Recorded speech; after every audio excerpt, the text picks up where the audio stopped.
ആഗോളസഭയുടെ 266 പരമാചാര്യനായിരുന്ന pop ഫ്രാൻസിസിൻ്റെ ദേഹവിയോഗത്തിലുള്ള അനുശോചനം രേഖപ്പെടുത്തുന്നു. 2013 ആരംഭിച്ച പാപ്പാ ശുശ്രൂഷ 12 വർഷം പൂർണ്ണമാക്കിക്കൊണ്ട് നമ്മിൽ നിന്ന് ഫ്രാൻസിസ് പാപ്പ കാലം ചെയ്യുന്നത്. പാപ്പ ഫ്രാൻസിസിനെ കുറിച്ച് ഓർക്കുമ്പോൾ ഒരു മിസ്റ്റിക്കായിട്ടുള്ള പാപ്പ എന്നുള്ള ഒരു ബോധ്യമാണ് എൻ്റെ മനസ്സിലുള്ളത്. പാപ്പ വിശുദ്ധ ഗ്രന്ഥം യേശു എന്തു പറയുന്നു എന്നതിന് അനുസരിച്ച് കാതോർക്കുകയും അതനുസരിച്ച് ജീവിക്കുകയും പ്രവർത്തിക്കുകയും ചെയ്ത വ്യക്തിയാണ്. പരിശുദ്ധ ഫ്രാൻസിസ് പാപ്പയുടെ 4 ചാക്രിക ലേഖനങ്ങളിൽ ആദ്യത്തേത് വിശ്വാസ വെളിച്ചം എന്നുള്ളതായിരുന്നു. അത് പ്രകാരം ദൈവവുമായിട്ട് വിശ്വാസം വഴി നാം ബന്ധപ്പെടണമെന്നുള്ള നിർദ്ദേശങ്ങൾ അതിലൂടെ പാപ്പ ഫ്രാൻസിസ് നൽകി. രണ്ടാമത് പരിശുദ്ധ പിതാവ് ലൗദാത്തോ സി, ദൈവമേ അങ്ങേക്ക് സ്തുതി എന്നുള്ള പ്രപഞ്ചവുമായി ബന്ധപ്പെട്ടുകൊണ്ടുള്ള ഒരു ചാക്രിക ലേഖനം എഴുതുകയുണ്ടായി. മൂന്നാമതായി പരിശുദ്ധ ഫ്രാൻസിസ് പാപ്പ ഫ്രatelli tutti, ഏവരും സഹോദരർ എന്ന രീതിയിൽ ഒരു ചാക്രിക ലേഖനവും എഴുതി. ഇങ്ങനെ ദൈവമനുഷ്യ പ്രകൃതി ബന്ധത്തോടുകൂടെയുള്ള ഒരു ആത്മീയതയ്ക്ക് ഊന്നൽ നൽകിക്കൊണ്ട് ജീവിതം നയിക്കുന്ന വ്യക്തിയായിരുന്നു പാപ്പ ഫ്രാൻസിസ്. പോപ്പിൻ്റെ പതിതരോടും ദരിദ്രരോടുമുള്ള വലിയ താല്പര്യം ഏറെ അത്ഭുതപ്പെടുത്തുന്നതാണ്. 2018 ഒരു ഷോർട്ട് ടേം കോഴ്സ് ചെയ്യുന്നതിന് വേണ്ടി റോമിലേക്ക് പോയി. വൈദികരായ ഞങ്ങളെ കാണാനായിട്ട് പരിശുദ്ധ ഫ്രാൻസിസ് പാപ്പ വന്നു.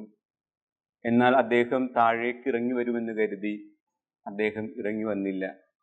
അപ്പോൾ തമാശ രൂപേണ കൂടെ നിന്ന വൈദികരൊരാൾ പറഞ്ഞു, നമുക്ക് കൈക്കും കാലിനും എന്തെങ്കിലും പരിക്കുണ്ടെങ്കിൽ തീർച്ചയായിട്ടും പരിശുദ്ധ പിതാവിനെ കാണാൻ പറ്റിയേ, തൊട്ടടുത്ത് കാണാൻ പറ്റിയേനെ എന്ന്.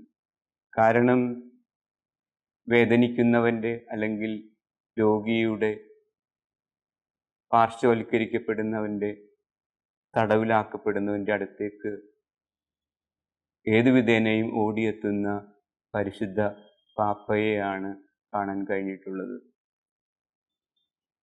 ബുധനാഴ്ച പബ്ലിക് ഓഡിയൻസ് ഉണ്ടാകുന്ന സാഹചര്യങ്ങളിൽ പലപ്പോഴും പബ്ലിക് ഓഡിയൻസ് കഴിഞ്ഞ് പല മാർക്കറ്റിങ്ങിനൊക്കെ പോയി തിരിച്ചു വരുമ്പോഴും പരിശുദ്ധ ഫ്രാൻസിസ് പാപ്പ അവിടെ തൻ്റെ സന്ദർശകരായിട്ടുള്ള വിവാഹ വാർഷികം അല്ലെങ്കിൽ വിവാഹം നടത്തുന്നവരെ ആശീർവദിക്കുന്നതിനും രോഗികളെ ആശീർവദിക്കുന്നതിനും ഏതാണ്ട് 1 മണി അല്ലെങ്കിൽ 1:30 മണി വരെയുള്ള സമയം രാവിലെ 9:30 തുടങ്ങി അവിടെ ചിലവഴിക്കുന്നത് കാണുമ്പോൾ അദ്ദേഹത്തിൻ്റെ ആ അജപാലന ജനത്തോടുള്ള വലിയ തീക്ഷ്ണത കണ്ട് പലപ്പോഴും അത്ഭുതപ്പെട്ടു പോയിട്ടുണ്ട്.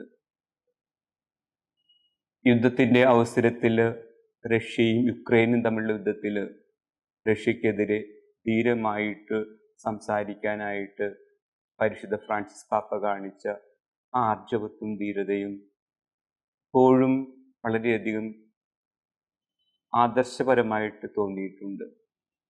അതോടൊപ്പം ഗാസയിലുള്ള യുദ്ധത്തിൽ, ഇസ്രായേലും ഹമാസും തമ്മിലുള്ള യുദ്ധത്തിൽ യുദ്ധം ഒരിക്കലും ഒരു കാര്യത്തിനും പരിഹാരമല്ല എന്നുള്ള രീതിയിൽ യുദ്ധത്തിനെതിരായി സംസാരിക്കുന്ന ഫ്രാൻസിസ് പാപ്പ പലപ്പോഴും തീവ്രമായ പ്രവാചക ശബ്ദത്തോടുകൂടെ സഭ ഇപ്പോഴും അർത്ഥപൂർണയാണെന്ന് വിളിച്ചു പറയുകയാണ്.